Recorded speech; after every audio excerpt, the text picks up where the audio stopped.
What is going on, everybody? We have our first guest right here, the Senny. Hey. The Senny. Yep.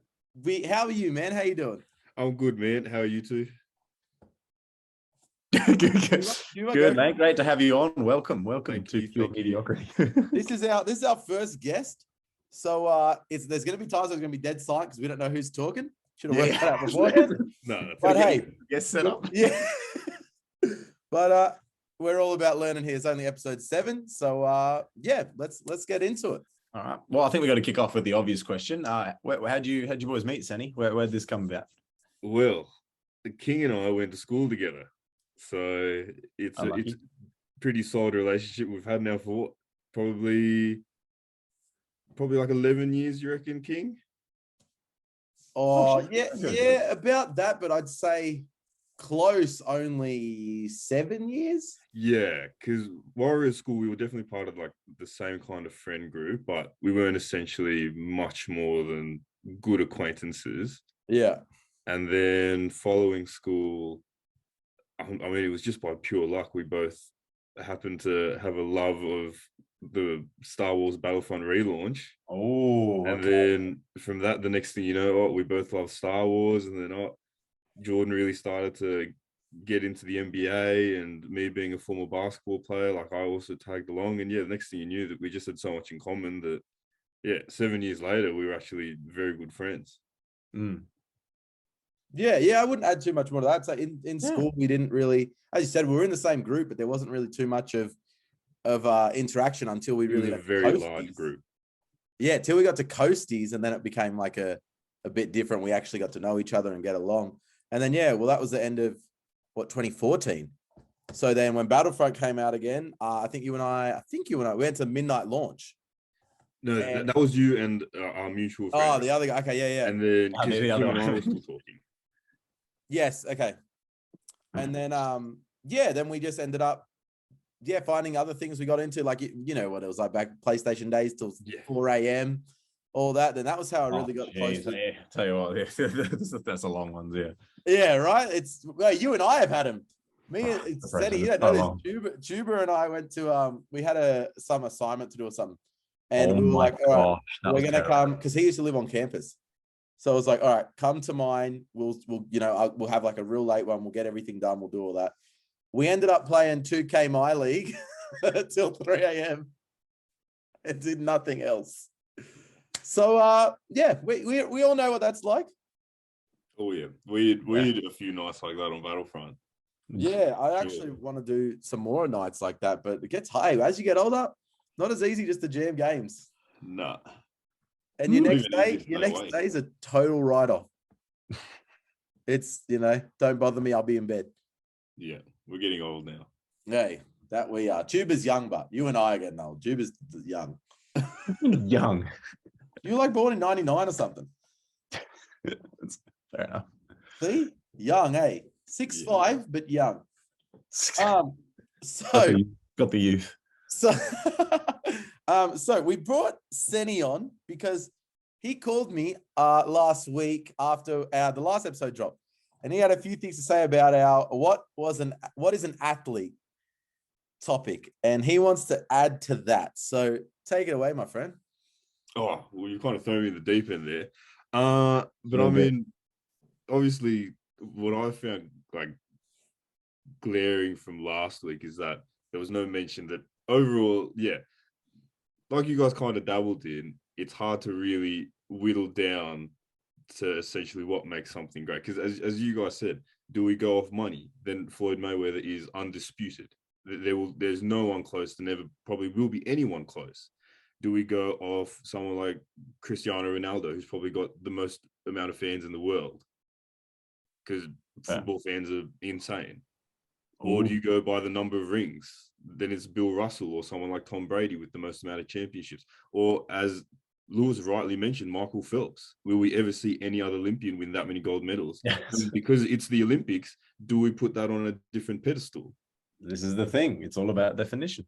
Yeah, but then you have to go into the difference between an individual athlete and then a team sport. Like, is it even fair to compare Michael Phelps and his greatness to someone say like LeBron James, who at the end of the day, it's a team how sport, great he is, he's still surrounded by 4 other guys on the court.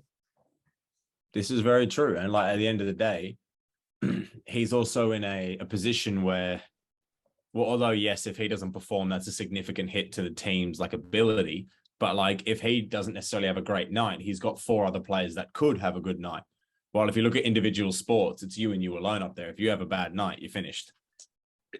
Exactly right. So it's like, do you then minus points from LeBron? Because I mean, it's like how everyone always goes back to that game-winning Kyrie shot, where it's like, if you take away Kyrie and you essentially take away that ring because he won it, does that now take away from LeBron's greatness because he essentially didn't win that himself? But if you look at everything leading up to that, like they all talk about the block, the chase down that he did that led to that play. Well, like, that's the thing. That's what I feel doesn't get spoken about enough. Like, it's a hell of a block, especially to that's the thing. It's all a balancing act. Because now, Senny, you and I think I've had this conversation with both of you. Personally, I would have and you can't say this about a lot of players, but you could play LeBron 1 to 5. Does that put him as one of the top just for that you could put him any one of the 5 positions and he would still ball out? I mean, I think we had a conversation where there's maybe 1 or 2 other players that could do so. So, like even you talk about the shot, the this, the that, he would still, in my opinion, be able to do, like if you had 5 of him out there, he'd be able to do everything that happened in that whole sequence. Yeah, no, I think that's a fairly fair statement. But the only position I think he'd have trouble maybe is center, just because they are that much bigger than him. And when it comes to a paint game, they're big men.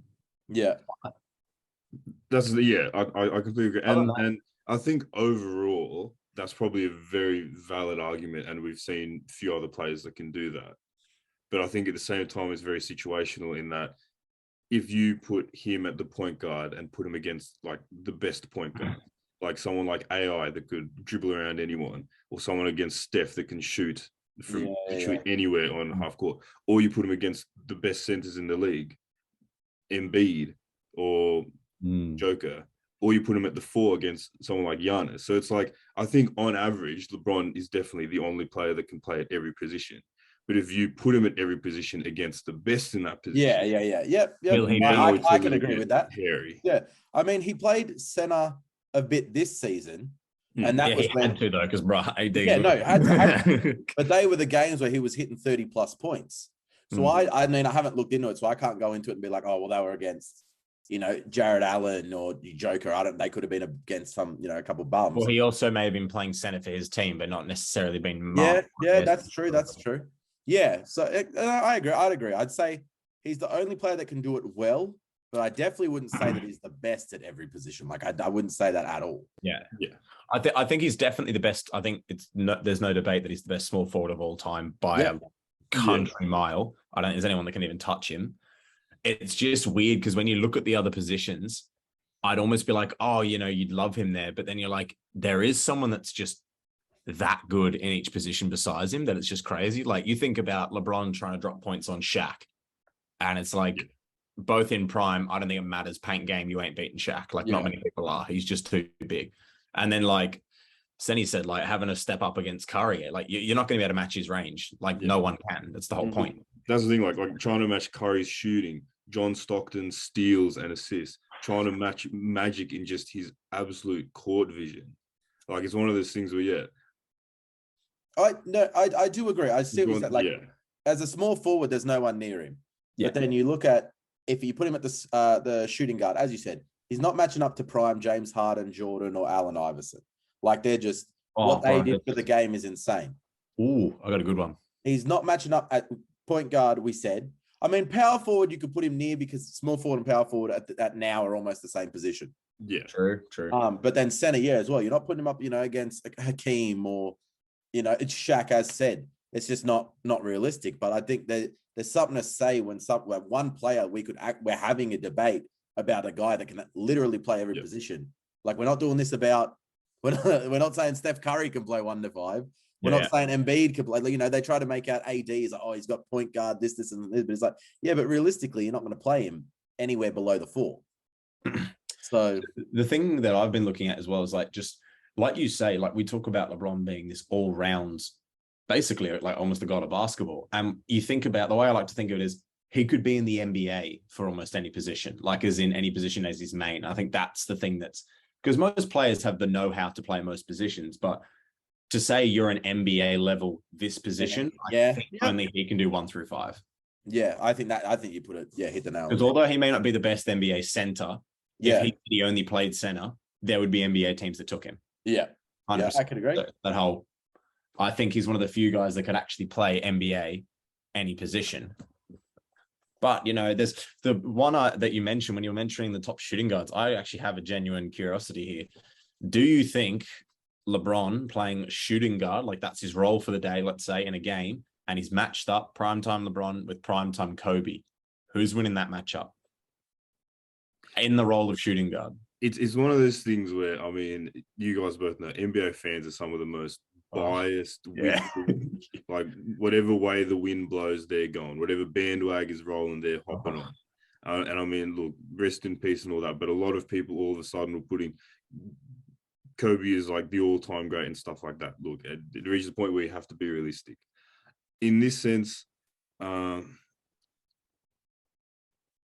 it depends, I think, what LeBron you're talking about. If you're talking about like Miami Heat LeBron, like you guys were talking about that chase down block, like the real dog LeBron that wanted to win. End of the day, like people can say, yep, he's a pansy on social media and all this kind of stuff. He doesn't have the dog in him. We saw the dog in those games because that was just pure effort. He wanted to win those games. And sure, Kobe was known for his attitude. Like he took it off Michael Jordan. And I mean, what was that doco called? The Last Dance. The Last Dance. Everyone saw that MJ wanted to win. To hell with his teammates liking him or whatever, he was going to drag them to a ring kicking and screaming. Kobe took that mentality off him. And if we were to put that LeBron that had that same, he might not have had it all the time, but he could definitely show it when he wanted to. If we put him against Kobe, I do think LeBron would come out on top at the end of the day. Yeah, what I want to add to that is he entered the league shooting guard / small forward, LeBron.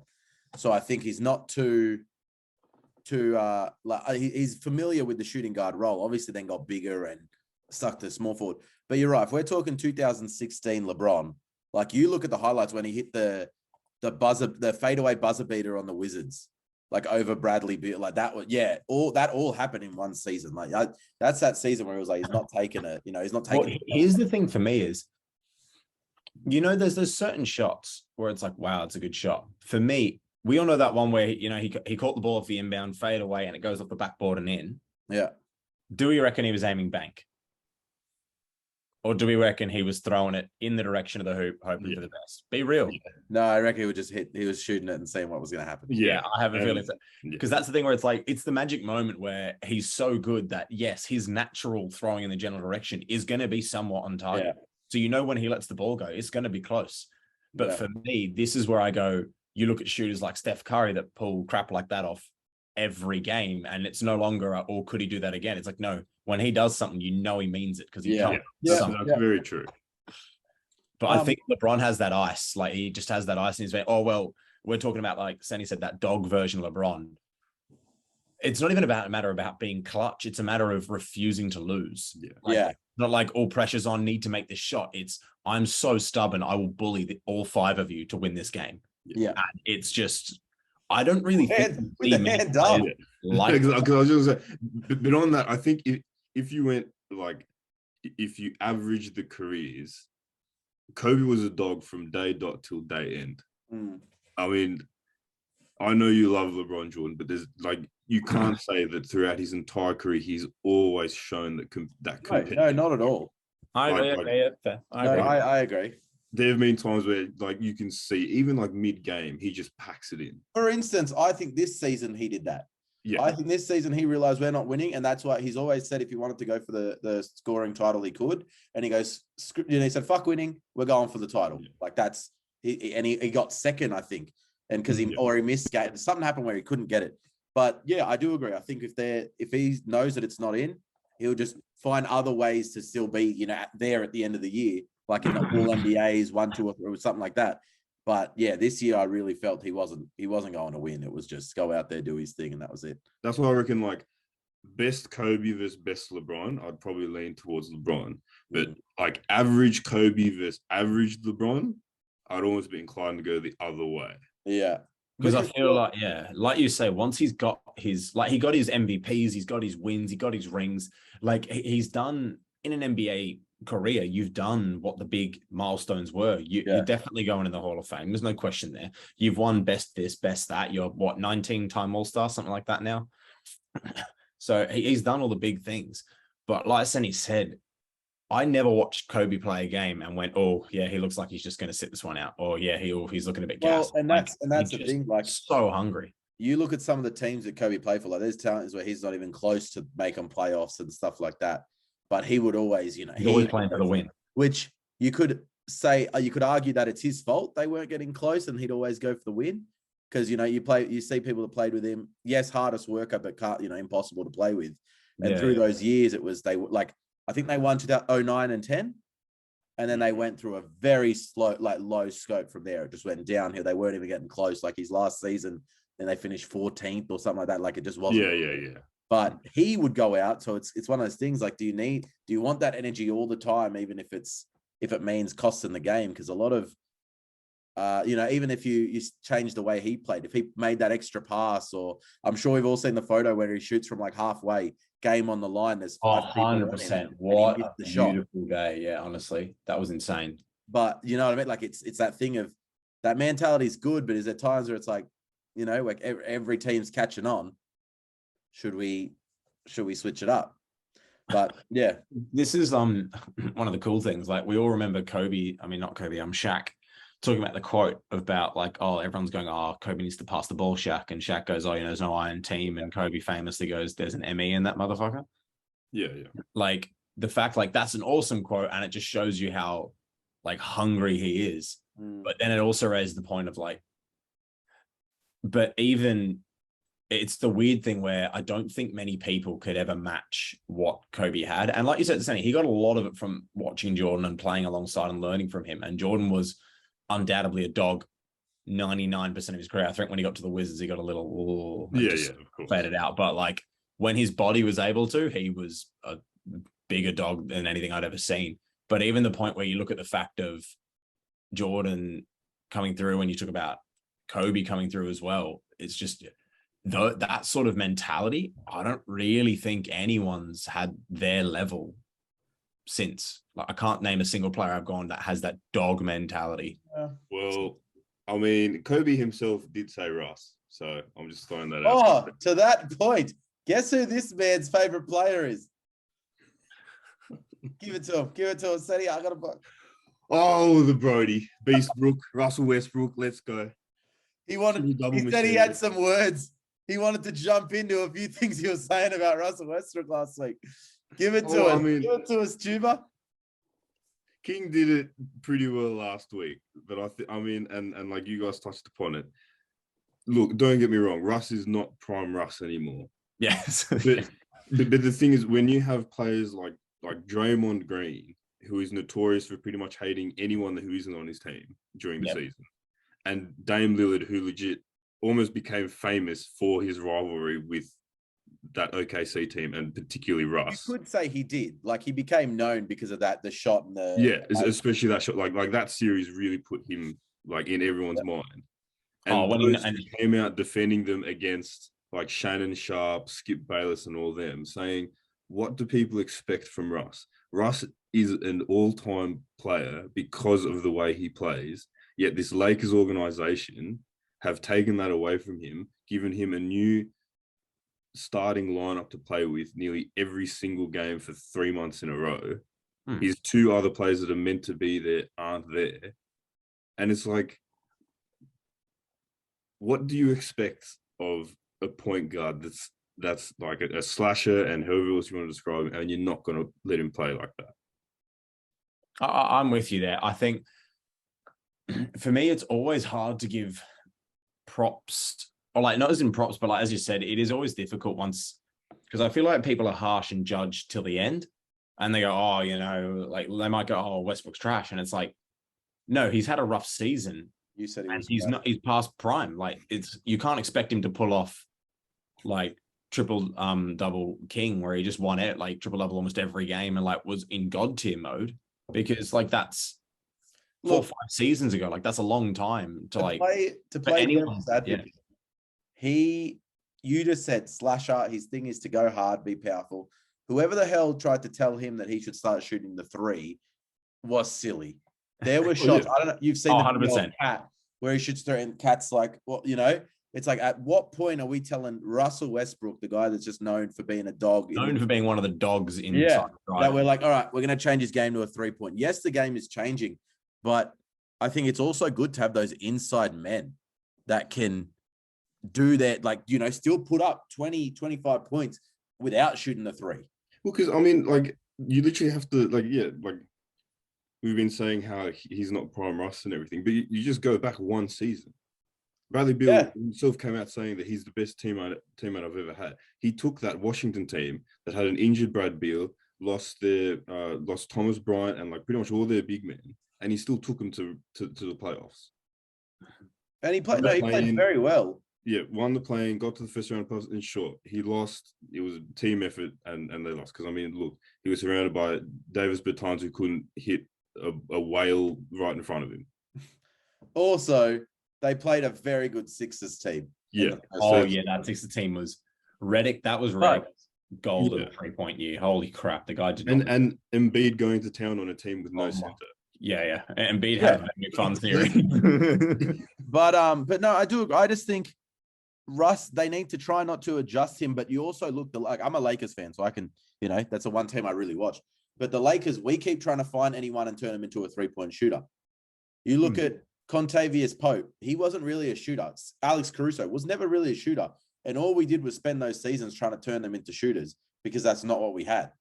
So then you try to do the same thing with Russ. And as you said, you've got the guy that is known for being just a dog. Like he won an MVP for just being a baller. And yet you're going to tell him, all right, stand on the side. I know you're not it's like telling me to start shooting 3s. Like it's the weakest part of my game. And then it's like, that's now your role. It's just it doesn't make sense. For sake of creating a little bit of friction, a little bit of devil advocate here, I've got to ask Senny, do you think Russ sometimes falls into the LeBron mindset of, if he knows he's not going to win, going for an alternative thing? I mean, look, like across the span of his career, he's probably been guilty of that. And like people always say, oh yeah, like he's just a stat hunter. He's just looking for triple doubles and stuff. But I mean, at the same time, the numbers do speak for themselves. But I'm pretty sure the figure is still, every time he's got a triple double, the team is, I think, like 80-something% more likely to win. And like when he overtook the Big O's record, it was, I can't remember the specific numbers, but like the percentage of games where he like scored a triple double and won was just like astronomical. So it was like, this is where it's interesting, because you also got all the people, like you said, the people that will be stat hunting going, because one of the things that it was the big debate between him and James Harden for MVP. And one of the biggest debates was, everyone's like, oh my gosh, Russ is about to break the record for triple doubles in a season. Like, how can he not win it? And then everyone was going, because OKC's not winning games. Like, he's getting triple doubles, but they ain't winning games. Harden may not be getting triple doubles, but the Rockets are top of the league. That was like the biggest debate for me and like a lot of people at the time. And you watch it all over basketball media, was the factor of everyone knew it was those two for MVP. It was going to be one of them. And I think that was the year after Russ won. So it went like Russ won, and then it was Harden after that. So it would have been if Russ was going to go back to back. Which I always thought, the NBA don't really like, as far as I'm aware, giving it back to back. Like, they don't seem to really enjoy handing out a back to back often. I mean, I'm fair sure the past 4 were back. Yeah, the past 4 have. It was Giannis, Joker. Yeah. But see, okay, I'm not going to lie. I don't rate the Joker as much as everyone else does, if I'm honest. I agree. as a center, if I wanted a center on my team, I'd choose Embiid over Joker every day. And I'm also going MVP. But this is the biggest thing. MVP. What is that award? Is it the one where like you're just saying you take them out of a team they lose, or are you saying best player? Because there's two different things. Senny, you touch on this because when we spoke about this, you brought up a really good point. I can't remember my point. Well, the point was we were talking about Chris Paul doing really good any team he went to, like they became ballers, but he didn't really shine in the sense of like he didn't kill stats. Then I said, well, then if you look at LeBron this year, where the team sucked, but he's putting up 35, whatever, killing it in that sense. An individual player was great, but the team was bad. Well, why is he not in the conversation? And you said, well, you need to be putting those numbers up plus be on a winning side. Yeah. And that's where you get the MVP is a bit of both. It's not so much of, you've gone somewhere and you've made the team chemistry really well, and then they've gone and you're just playing, 15 to 20 points a game, and that's it. You need to be shining as the star plus on a winning squad. That's how you need. Because and it's one thing that gets slipped on a lot, and like it's a big reason of why I wasn't a huge Trae Young bandwagon fan. Because the thing is, like, especially when like when you play basketball and everything, when you're the best player on a team, every play is run through you. Every play. I'm with you there. It's all well and good that Trae Young can average 41 points. When you're looking at the rest of his team and they're averaging like 8 or less, it's because every play is running through his hands and his team was still coming last. This is so big. And for me, this is where I'm like, if you talk best player in the league, yes, Chris Paul is not it. But when you talk about like most valuable, I feel like Chris has been robbed of MVP rings. When you think about the fact he went OKC when they were down in the gutter first, because when he was in Houston, they were great. And if he didn't play, they fumbled. Yeah, so there you go. Houston. He went OKC and they were bottom in the season before. He took them all the way to playoffs. Then he went to Suns, who were bottom, and took them all the way to the NBA Finals. Like, for me, I'm like, in terms of a clear factor attaching to all those teams, yes, there'd be other stuff, the admin, all that sort of stuff, and maybe they change up how they train, the team plays better. But clearly, he has an impact on every team he goes to. But with those three teams, there was always a guy that was the star on top of him. You got Harden in Houston, you got Shai in OKC, and then now you got Booker. And for the record, bombed out, not Booker, Shai. Yeah, Shai did, but in that season, when you got Chris Paul on your team, he can make those stars shine. Yeah, that's what I mean. Like he doesn't. For me, I don't ever think he cares about putting up numbers. Like he doesn't hunt stats clearly, but it's a matter of like. They need another one with the most valuable team player. Oh, I'd say that's him. I don't think he's a MVP for the sense of like he can disappear for a few games, but like to the point of like getting 2 to 4 points. But the thing is, he can disappear, but if he leaves, they go back to the gutter. Yeah. So he's clearly a big thing. People move stars around all the time. Nothing changes.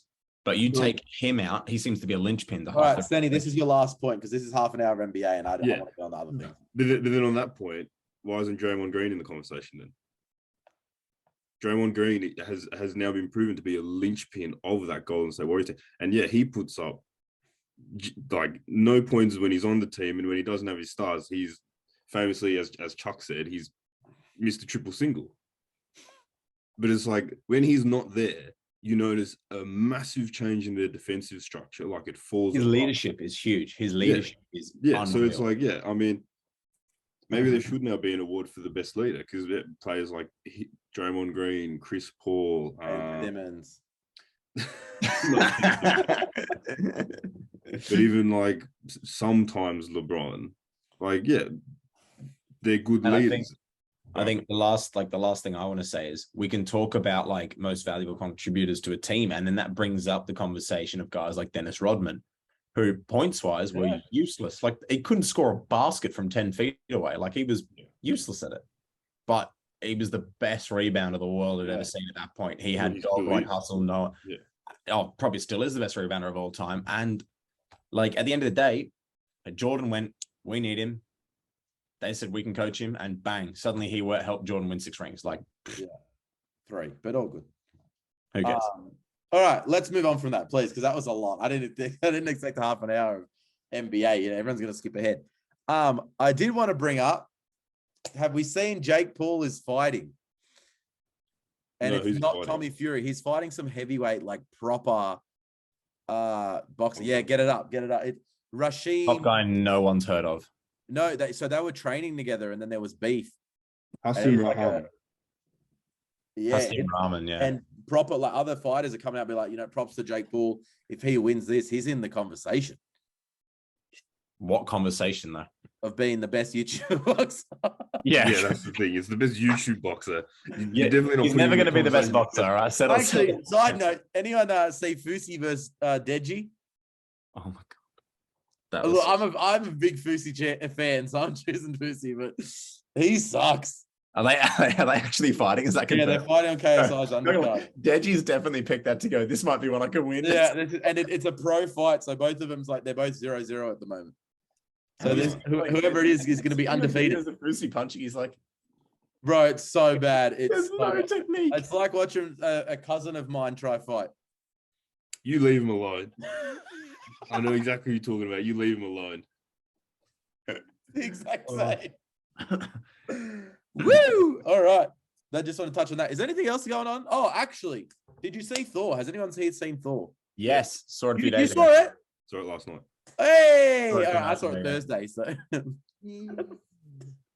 what do we think? Hated it. No. Dead. What is it? Because you look like Taylor Lautner, you think you're better than everyone? Nah. You're in 3 Twilights, all right, bro? No. Look, I'll be honest.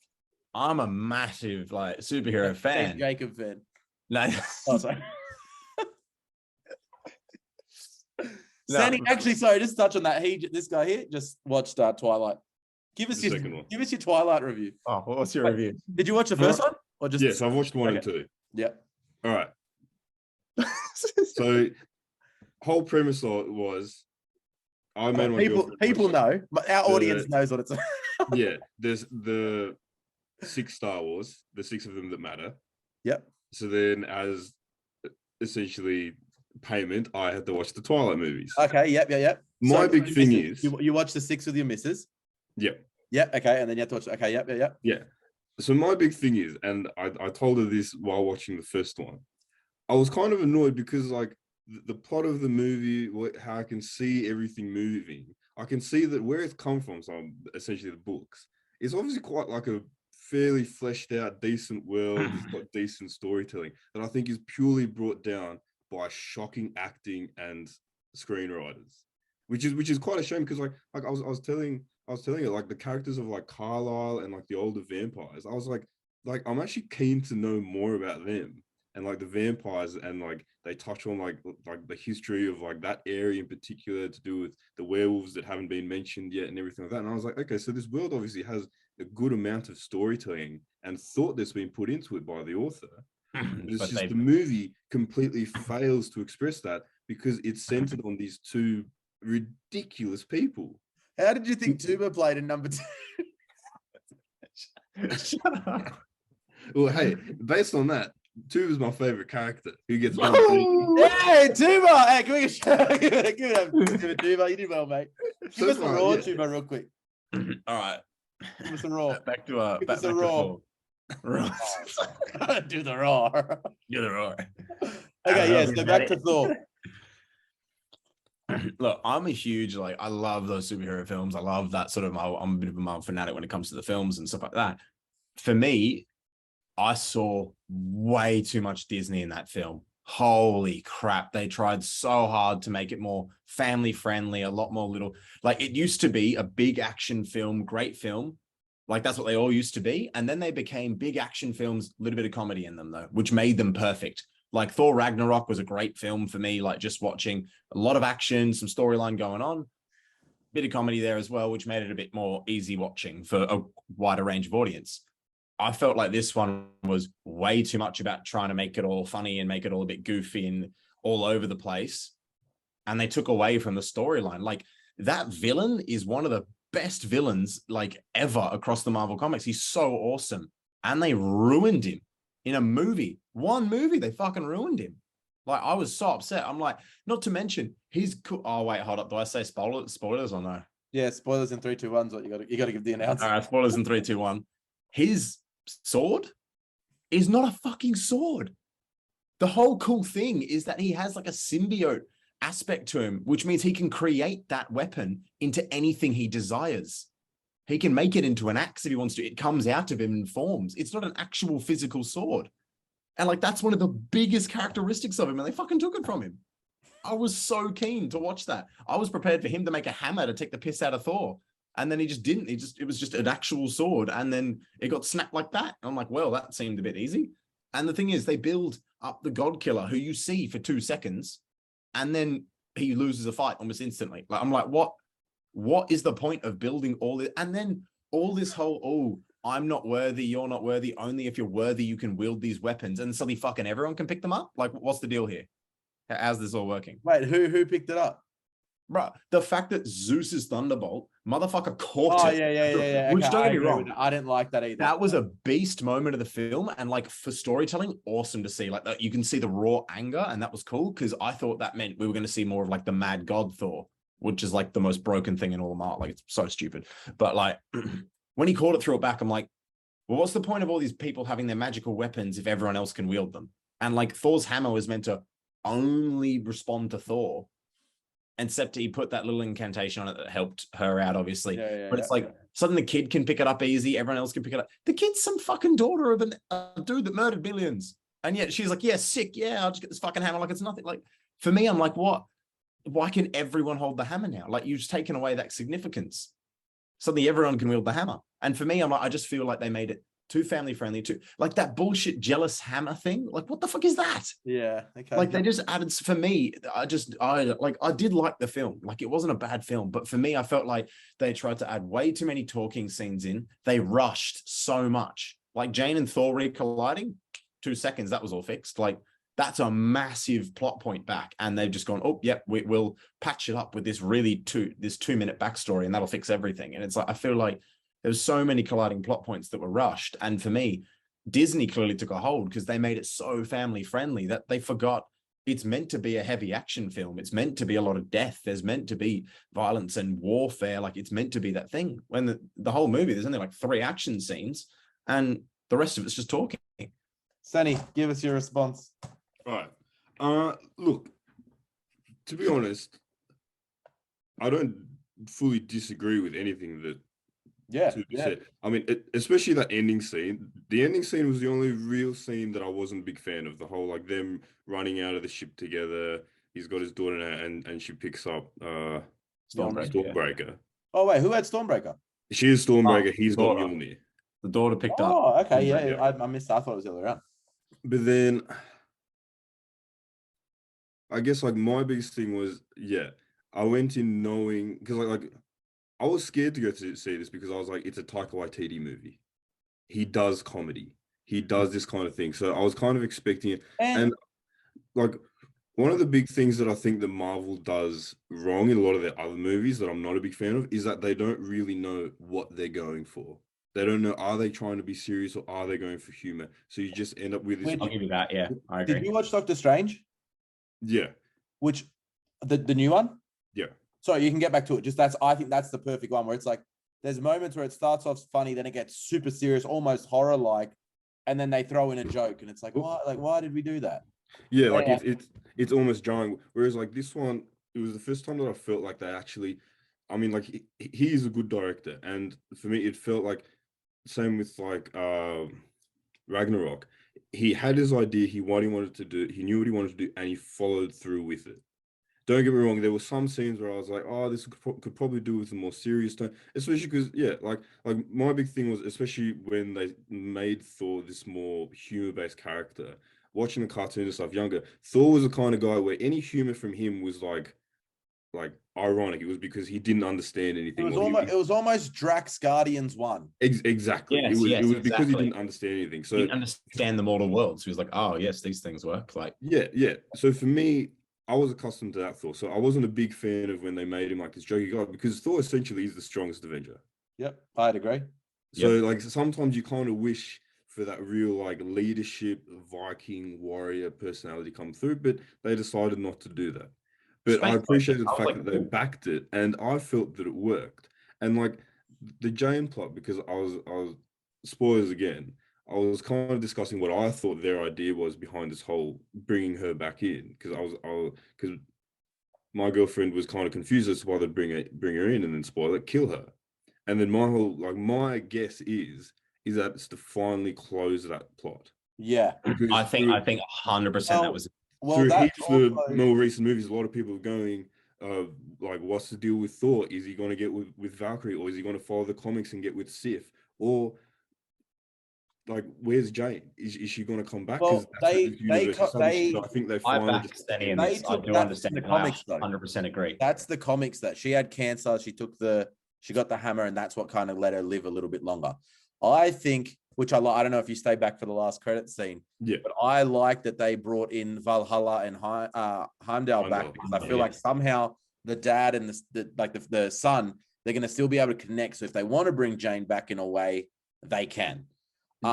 My point I didn't think about it, what you said, Stu, but then when you said it, you're right. The Disney thing, it was very, very Disney. Now, Ragnarok is my favorite Thor movie, but I think that's when they were still trying to figure out, they were a bit more in the middle. This one, this is the thing where I was looking at is, I agree with what you're saying there, where Ragnarok, I think they had that really nice balance of being lots of action, and there was tragic moments, and you felt that. Like when he got his eye smashed, and like she killed everyone he cared about. Like she was literally murdering everyone, and it's like all his best friends. Actually, and you see the tragedy go through him, and I'm like, I spoke to a mate today about that, because in Doctor Strange, they said Wanda's been through the most in the MCU, but in my opinion, I think it's Thor. Thor's watched his brother be killed 3 fucking times. Yeah, but then also he lost his people, lost all of Asgard. Oh yeah, no. New movie does a really good recap, and then you realize how much Thor's actually gone through. Yeah. So I think it's Thor, but to that point, it was very, very Disney. I really liked. So I didn't know Gore the Butcher was a symbiote, but I liked them bringing in the weapon, in the sense of like, he was possessed. He was a good guy, just wanted best for his daughter. And when he finally wins, he finally gets to that point where he can, he can make the wish and stuff. He realized, like, the sword. He was very justified. Yeah, the sword's 100%. I understood. He was in that moment where he's like, I'd rather bring my daughter back than kill everyone. For I did enjoy that. I really like that too. Like, it was a realization, because he hadn't thought of that yet, because he was so driven by revenge. It was like the revenge came from the sword, and the sword possessing him. And then the sword is gone, and then Thor was like, you've been thinking about this whole time. You never realized that the wish you could be making is to bring her back. So there were a lot of wishes being to kill everyone, but it's like, no, you can bring her back. I mean, and then the Jane, I thought Jane was perfect. It was not, you and I've had this conversation about the females coming in and taking over. It didn't feel like that at all. I think Jane was perfect. I think it was the perfect thing of needing to close the loophole, like Senny said. Like, we needed to close that plot point off in order to set up. I genuinely thought they were going to remove Thor. Like, I thought they were going to find a way to remove Thor out. The fact that clearly they're keeping him, but the thing is, they're giving him a really good storyline to go with now. Like, the fact he's got a kid he's dealing with now, although, yes, I didn't like the ending scene, but like, you can clearly see this. And when we were speaking more about the God Butcher, and you were like, oh yeah, I completely understand. I see the justification for everything, and I like the way they portrayed him. But for how big a villain he is, for me, I'm like, this is one of those guys you can tie in to fight the Avengers. Like, he is so we're talking, he sticks his sword in a planet, and like, that's the thing with that. He's so powerful. The Avengers shouldn't really care too much about him. That it needs to be a Thor movie, because that's the thing. He's killing gods. He's not killing anyone else. I do like that they're bringing Hercules into it. I just think mixing the mythology is kind of cool, and then hopefully in like 2 more movies we get Kratos coming in, killed everybody. Well, the funny thing is, Zeus isn't actually all that strong in the comics. In terms of the Marvel power rankings, Hercules is the most powerful god. And Odin was up there too. But Odin's up there as well. But like, Hercules, in terms of just strength, muscle, is actually, on most lists you look at, one above Thor. It usually goes Thor, then him. But Thor does have a comic about him that, as I said, he goes into like a rage tyrant, mad god mode, where he's just so powerful, it's ridiculous. But then, like, just quick side note on the movie too, and I did notice this actually when I watched it. It's only like it's listed as an hour 59, which minus all the credits, probably about an hour 54-ish, 55, which is quite short. And like on the gore thing, they definitely could have fleshed it out more if they'd made the movie longer. And it was That's a the one thing, time, yeah. That's and like I've discussed this with you before, King. I don't find any Marvel movie to be rewatchable. And this is the first time in a long time where I was actually like, I actually wouldn't mind rewatching that. Yeah.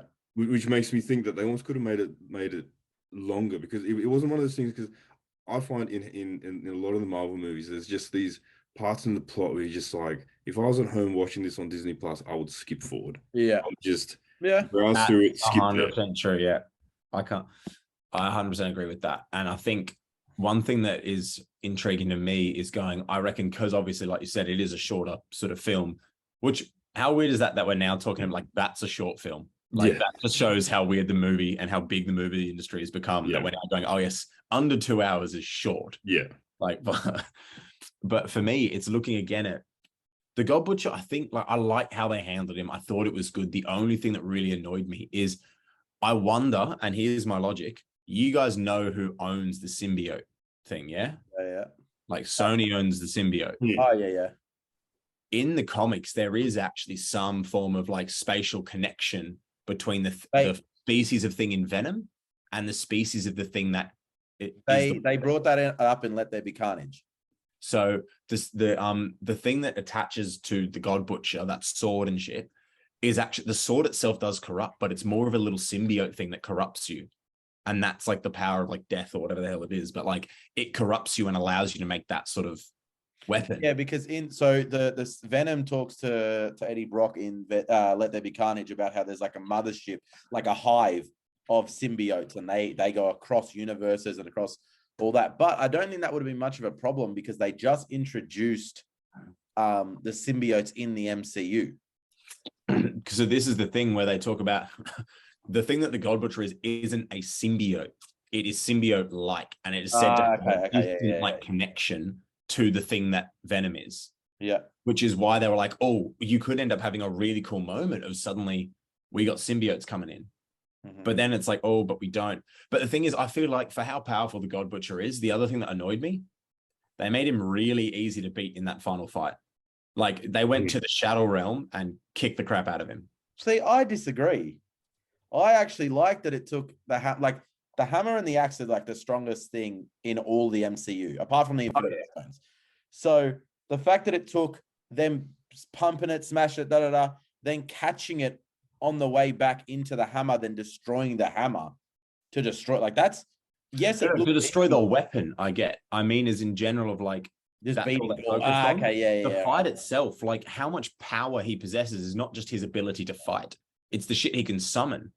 And the fact that you're telling me in that whole fight, I feel like it's gotten to Disney where no kid suffered. No kid suffered. Yeah. Wish they did. All of them turned. It's not even that I wanted a kid to die. It's the fact that it didn't look like a battle. It just looked like a bunch of kids hitting pinatas. It looked like they were just having the best day ever. Yeah, okay. I mean, if it's anything, any like it's just to think about. He does become Batman soon, so he gets his own Batman trilogy. So that'll be good. Like we'll see how that goes. Yes, it's pretty good. Yeah. He can fight Bane and stuff. Maybe Batman's a symbiote. The justification for me though is actually quite simple with going, because he gave them all the power of Thor. They all have his abilities, his fighting prowess, and all that sort of stuff. So that's why they were so good at fighting, which made sense. But that's what I thought too. It was one of those things where I think, like when it happened, like it almost took me out of it. But then at the same time, I was kind of like, no, I really just need to take it for what it is. It's a Disney Taika Waititi movie. It's weird to say, but I guess it fits in with this whole kind of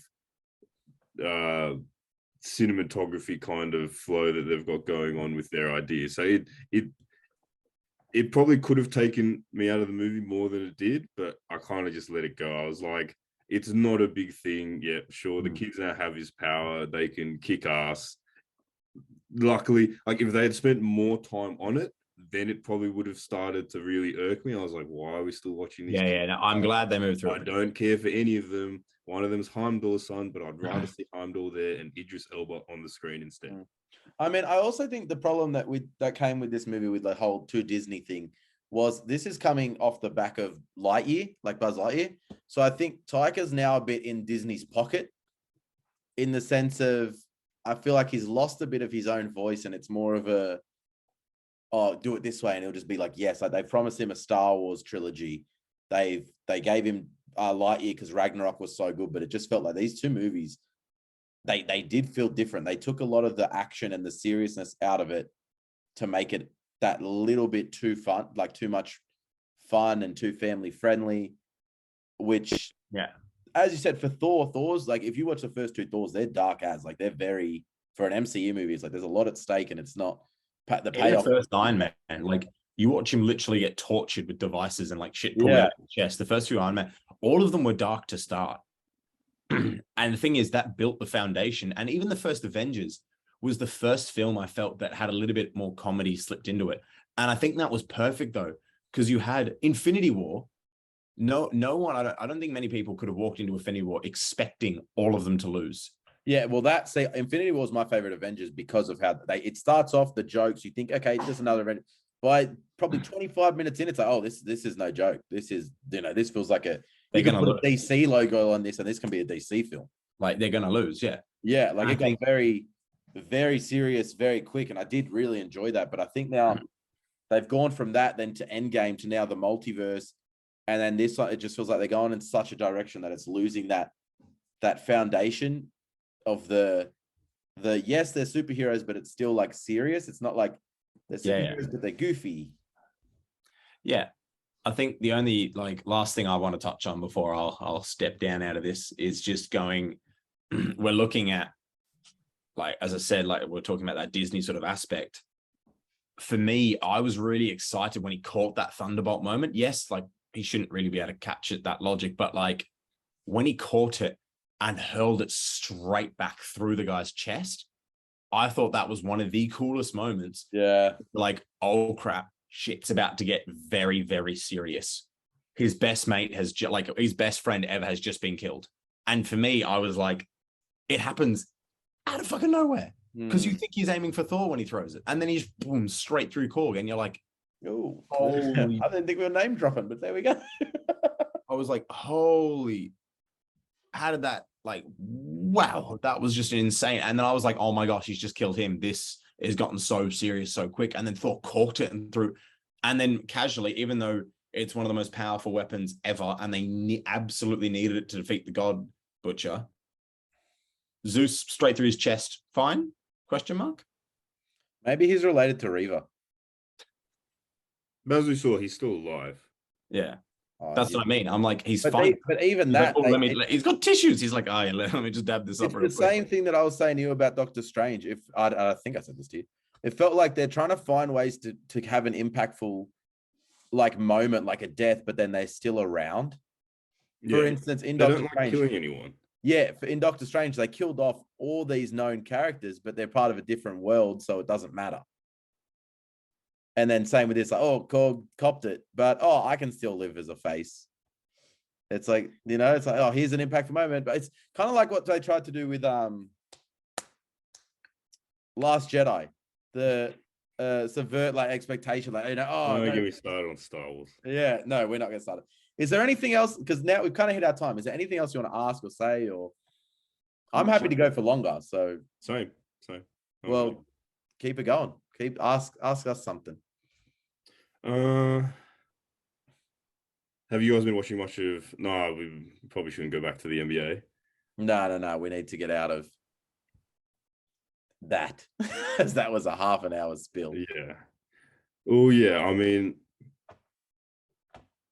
What do you guys think of the Obi-Wan series at the moment? No. What do you guys think of the Obi-Wan series? What was that? We're not getting into that? No? Oh. Yeah. Let's get personal. Not like personal, but like, you ever been on a bad plane trip? No. No, it's been a good minute since I've been on a bad plane trip. Must be nice. Yeah, it must be good. My last one, actually. Yeah, but I guess because what's next for Marvel and just movies in general? Because I think that was one of the big hitters for this year. They've got Kamala Khan that's on at the moment that I haven't touched on. She-Hulk comes out. I think the rest of the year it's all just TV shows. Is TV shows, and I think because Avatar's coming out at the end of the year, that kind of takes the end of year. True. Like December. But I think the next movie, if I'm not wrong, is Black Panther. Right. Well, interesting. They've got the TV show Miss Marvel, which I'm like, yeah, Kamala Khan. That's Kamala Khan. But I'm like, Captain Marvel, you know, got Miss Marvel. You're just adding more, making a kids version. Have you watched it? That's why you don't know what it's about. I'm not. Oh no, I've seen the trailer, but I'm not going to give it the time of day. To be honest, no, I watched the first one. It wasn't for me. Yeah, but I didn't mind Moon Knight. I would love to see Moon Knight in the MCU like properly. Bro, the ending in that. Oh, spoilers in 3, 2, 1. When the thing. It's been past like when you see him about to like get killed by the dude that's the bad guy. Ahmet's Avatar, and then Mark blacks out. And then wakes up and he's about to kill everyone. You're like, yeah, Jake. And he's like, Steven, you didn't do that. And you're like, what the fuck? And then you realize there's a third dude there.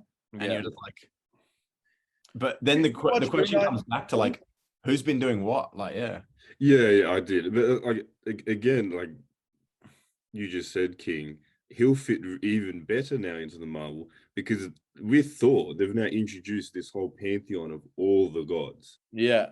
So the Egyptian gods and everything fits in very well now. Because the little context of the Jake Lockley thing where they were blacking out, like he was coming out a lot more, the third one. Because when Mark and Steve, that's their names. Yeah.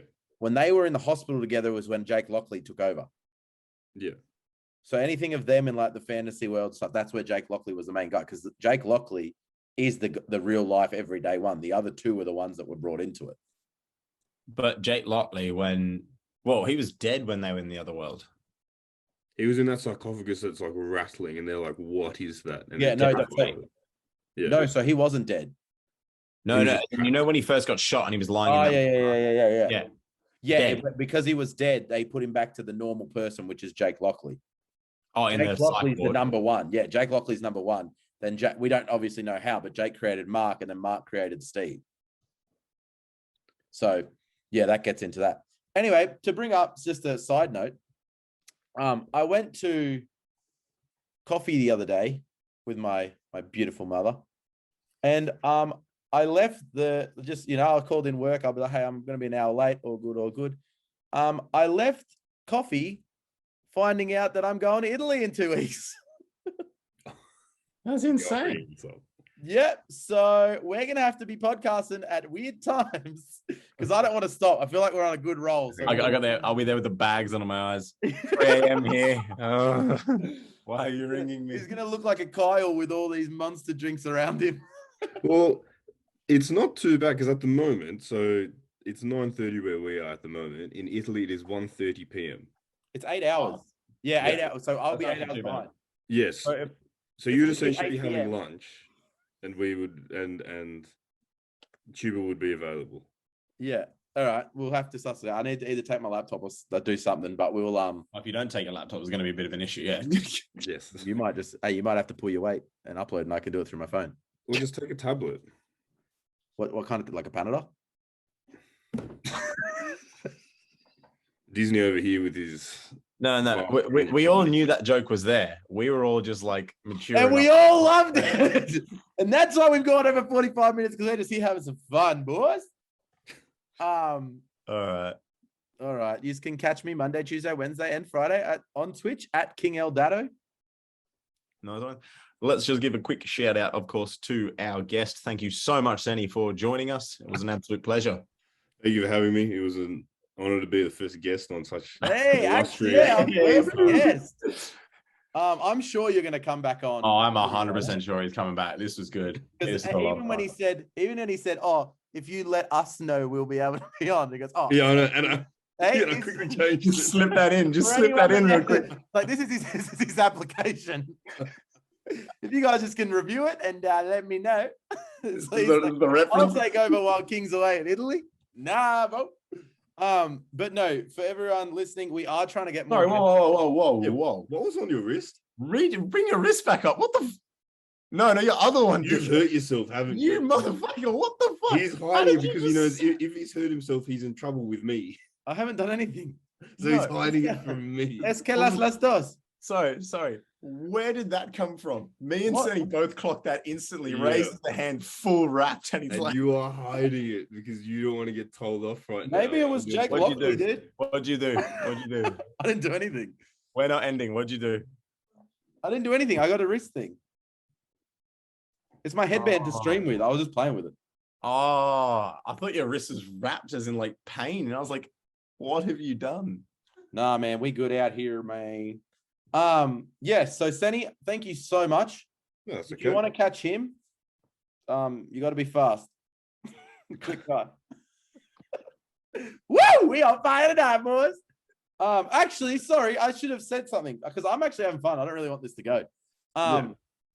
We do at the beginning of this video, we will have our intro, the debut of the intro. It's on my Instagram. If you haven't, it's back. It's on the Instagram Pure Mediocrity podcast. Go check us out. Please give us a follow. And you will see you get updates there when we stream, when we upload, if things are coming up. But yeah, the debut of our intro has been made. It will be made this video. Please let us know in the comments what you think. We won't be changing it if you don't like it. So just leave positive things, because if it's negative, it's just still going to be the same each week. Gonna be the same. We don't really care. We don't have the money. You got some bad to say? I don't have the money to get another one yet.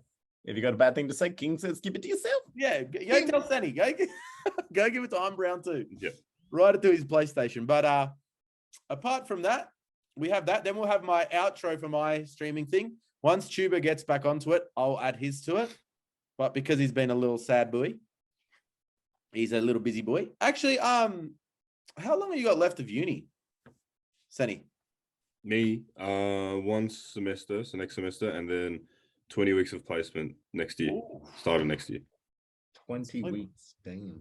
Yeah, 4 blocks of 5 weeks. Fun. That gives me a headache. And how long have you got left, Tuber? 2 years. Feel that? Actually, announcement. I deferred. Doesn't matter. Yes. Yeah, no shit. You know why? So we can enjoy podcasts. Who wants another episode? That's what I thought. Put your head up. Don't be sad. Yeah. So this is us, Pure Mediocrity. Come check us out. We're just here. We're having fun. If there's anyone you'd like to see, there is a lot of people asking for at Perez to come on. What do you mean a lot of people? Jeremy. One person. Yeah, but he's my hairdresser, so he needs it. No, he's also too Pretty back. popular. Yeah, it's Jeremy Shakur.